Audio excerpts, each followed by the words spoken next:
Now we have known about the process of registration of a firm. What are the benefits of registration? What are the exceptions to the non-registration? Now we come to very important part of this discussion, that is the rights and duties of the partners. Where the partners are there, there are two or more persons are there into a business, they have some rights, they have some duties. These rights and duties are towards business, toward partners, and towards the third parties. Let's discuss all these duties and rights in detail. First, we will start with the duties of the partners. So, among the duties of the partner, the first duty of the partner is duty of good faith. Every partner is to work, they is to work in the good faith. Means every partner has a duty to work in a good faith to dealing with the other partners. A partner should not deceive the other partners by concealing the material facts. Material facts are those facts which can affect the working of the partnership firm, which can have effect on the operations of the firm. And in working in good faith, a partner should never try to make the secret profits for himself at the expense of the firm, at the name of the firm. That means overall a partner has a duty to work in a good faith. Next is duty to carry on the firm business to the greatest common advantage. Whenever the partner is working for the partnership firm, he has a duty to work in a greatest common advantage. He should work like this with his all efforts. Whole of the firm should be in benefit. Basically, this principle, this duty is also based on the principle of good faith. Every partner should use his knowledge, his skill for the greatest common advantage of the firm. He should not try to make any personal or the private profit. The every effort done into the business should be towards the greatest common advantage of the partnership business. Let's see the example. A and B were partners in a firm of sugar refiners. A had greater skill in buying the sugar cane and he was entrusted to buy the same for the firm. He supplied the sugar cane from his personal stocks, which he had bought earlier at a lower price. He charged the prevailing market price and made considerable profits for himself. It was held that firm was entitled to those profits and A must account to the firm for these personal profits, because it is the primemost duty of the partner to work for the advantage of the firm, not for not for own self. So as it is clear in this example, Mr. A has worked for himself. That means he is liable to pay to the firm the profits which he has secretly made. Third duty is duty to render true account. A partner should always give the proper accounts, true accounts to all the other partners, to all the partners involved in the business. Next is duty to give full information. If any partner has any kind of information which is related with the partnership business, that must be conveyed to the other partners too. And if a partner is in a possession of that kind of information which is related with the affairs of the company, assets of the firm, or liabilities of the firm, which can harm the position, goodwill of the firm in the future, or functions of the firm, that information should not be concealed, and this must be given to all the partners. And here it is the duty of the partner to work in utmost good faith. Next duty is duty to indemnify for loss caused by fraud. If due to the fraud any liability has been caused to the partnership firm, so it is a duty of that particular partner to indemnify that loss which is being caused by his fraudulent behavior. So if any loss is caused, so the partner has the partnership firm has a right to get the same from him. Let's see the example. A and B were two partners in a firm of solicitors. C, a lady consulted A about the improvement of the income of her property. A advised her to dispose of this property and asked her to bring the title deeds of this property. A obtained C's signature on a plain paper and also took the title deed from her. And this is a fraudulent act. He converted this paper as sale deed to himself. Thereafter, he sold the property and misappropriated the money. In this case, the firm is liable to sue for fraud committed by A, because A is a partner of the firm. He has done the act on the name of the partnership firm, but he has made a fraud. He has done a fraudulent act. So A is liable to compensate the firm for the loss suffered due to his fraud. Next duty of the partner is duty to share losses. Every partner, in absence of subject to contract to contrary, every partner is liable to share losses only, except the partner entered for sharing the profits only. Every partner has to share the losses of the business. This loss may be in the equal proportion or in any other proportion which was agreed at the time of the contract. Next duty is duty to attend diligently. In absence of contract to contrary, any partner is not entitled to receive any kind of commission, any kind of salary from the partnership business. But if there is a contract, it would be given. And in absence of all these incentives, every partner is liable to work carefully in conducting the firm's business, and he should, if any kind of loss is being occurred into the business due to his negligence, the business firm should compensate that loss to the firm. The partner should compensate that loss to the firm. And if this loss is occurred due to willful neglect, then he is bound to make compensation to the firm also. Willful neglect is what? Willful neglect is something more than a negligence. In this, what happens? A partner will not be liable for mere errors of judgment or for all acts done in the good faith. So that means in case when the partner is liable to work diligently, partner is liable to work carefully, and he is willfully neglecting the work, in all these cases, if any loss caused to the firm due to the negligence of the partner is liable to give all the compensation to the partnership firm. Next duty of the partner is duty to account for personal profits. If any partner has made any personal profits out of the firm's activities, so he is bound to return that. In following cases, a partner has to pay back: 1. Personal profits from any transaction and use of property of the firm. If he has done any transaction out by using the property of the firm and he has earned any kind of profits, he is liable to return that. Personal profits from the business connection of the firm, personal profits from the use of the name of the firm. So this is clear. This would be clear from the example. A and B were partners in the firm. They were carrying on the business of importing salt from foreign countries. While buying salt from the firm, A bought some quantity for himself and resold the same on his personal accounts. It was held that he was liable to account for these personal profits because he has done this by using the name of the firm.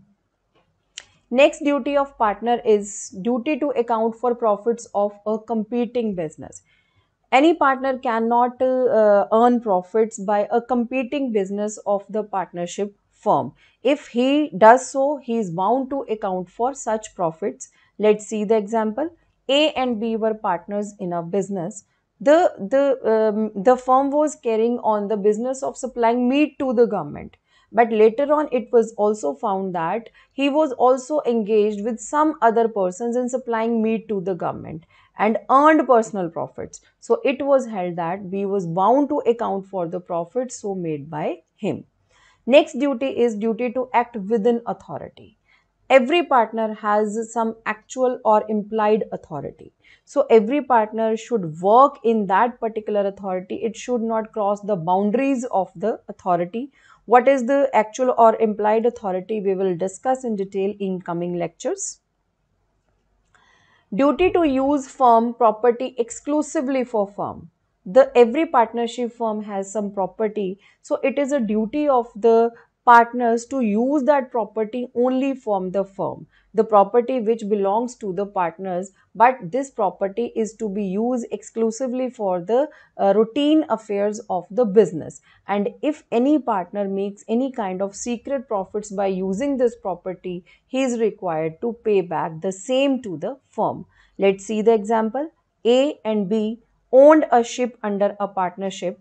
A made considerable personal profits by making various contracts. So it was held that A was liable to account for such profits as these were made from the use of partnership property only. Next, duty not to transfer his rights and interest. Without the consent of all the partners, a partner cannot transfer his rights and interest. The relationship between all the partners depends upon the mutual trust and confidence. And this mutual trust and confidence cannot be transferred to someone outsider. So any person if transfers his rights and interest, then he cannot do that without the consent, but yes, he can transfer his share of profit to some outsider, but not the rights and interest of his in the firm. Till now, we have discussed about the duties of the partners. Where there are duties, there are rights. Let's discuss the rights of the partners. The first right is right to take part in the business. Every partner can take part in the management of the business, any decision making of the business, and this right must be exercised for promoting the interest and reputation of the firm, goodwill of the firm, but not for damaging the same. If any partner is taking care, is doing this to damage the reputation of the firm, this is not acceptable, and it is clear from the case of Suresh Kumar versus Amit Kumar. In this case, a partner wrote to the banker not to honor firm's check and to suppliers not to supply material to the firm. He was restrained by court from doing so. Here there is a partner who is doing negative publicity of the firm, or who is doing the acts against the firm's business, so this may be restrained by the court also. Right to be consulted. In every important decision, the opinion of any partner matters. So the every partner has the right to express his opinion in the decision making, because the partners may differ. Every individual can differ in their opinion on some ordinary matters or on fundamental matters. But here the point is, if there is a difference in the opinion on the ordinary matters, that can be settled down by the majority of the partners. Means where the majority of partners are being settled, they are okay with the decision, they are okay with the opinion, that can be settled down. But if there is a difference in the fundamental matters in opinion, that there all the partners should be consented on one argument, and this would be the final one. Next right is right to have access to books. Every partner has a right to examine all the record books and accounts of the firm. Even every partner can have copy of such accounts. That means nobody can stop any partner to assess the account books of any firm. Next right is right to share profit. Every partner has a right to share the profits equally of the partnership firm. Partner may also agree to share the profit in different proportion, which is being already mentioned in their contract. If it is not mentioned, they will share the profits into the equal proportion. Next is right to interest on capital and on advances. If any kind of capital is being lent by the shareholder, by the partner, or any kind of advance is being given to the partnership firm by the partner, so every partner is entitled to get interest on that. So the rate of interest on advances is fixed at rupees at 6% per annum. And interesting to know that every person, every partner is entitled to get an interest even if the firm losses, even if firm suffer the losses, there are no profits, even then this interest is to be paid. And moreover, this interest on capital and this interest on advances is to be paid out of the profit earned during by the partnership business. Next right of partner is right to indemnity. Every partner can recover the expenses incurred by him in the routine affair of the business, in the ordinary course of an business, and every expense incurred in emergency also can be indemnified, should be indemnified to a partner. Next right is right to use the partnership property, because the partnership property belongs to the partners, so every partnership property can be used by the partner, but the condition is it must be exclusively used for the purpose of partnership, not for the personal affairs. Next is right to be consulted at the time of admission of new partner. When any new partner is to be the part of the business, because it will change in the constitution of the partnership deed. So whenever a new partner is being added into a business, the person should be the all other partners must be consulted. It is a right of the partner to know each and every condition of joining of a new partner. Next is right to retire from the firm. If in case of any disagreements, or in case of some mental or physical incapabilities, any person wants to get out of the partnership business, he has right to retire from the firm at any time. But this should be with the consent of all the persons, and this may be by the express agreement into the partnership deed also. And one more way to get retire from the firm is to give a written notice of the retirement to all the partners. And in case of active partner, the person has to give notice to the general public also that he is retiring from the partnership. Otherwise, the person would remain liable for the affairs of the business. Right not to be expelled. Any partner cannot be expelled from the business only because of that he is sharing the profit, or he has done something wrong, not willfully. Every partner has a right to continue into the business, and these terms are also being mentioned in the partnership deed at the time of the agreement. The next right of the partners is the right to remuneration. Otherwise, in contract to contrary, no partner can get the remuneration from the business, from any for in form of any salary, in form of any commission for the services done. But if there is any express agreement in the contract of partnership that any person, any partner can get the remuneration out of the partnership business, then this is a right of the partner to get that remuneration. And if in case if there is no partnership agreement, no agreement regarding the remuneration, and the partner performs any extraordinary services, even then he is not he even then he is he don't have right to get the remuneration. Means the partner can get the remuneration only in case when there is an express agreement regarding that.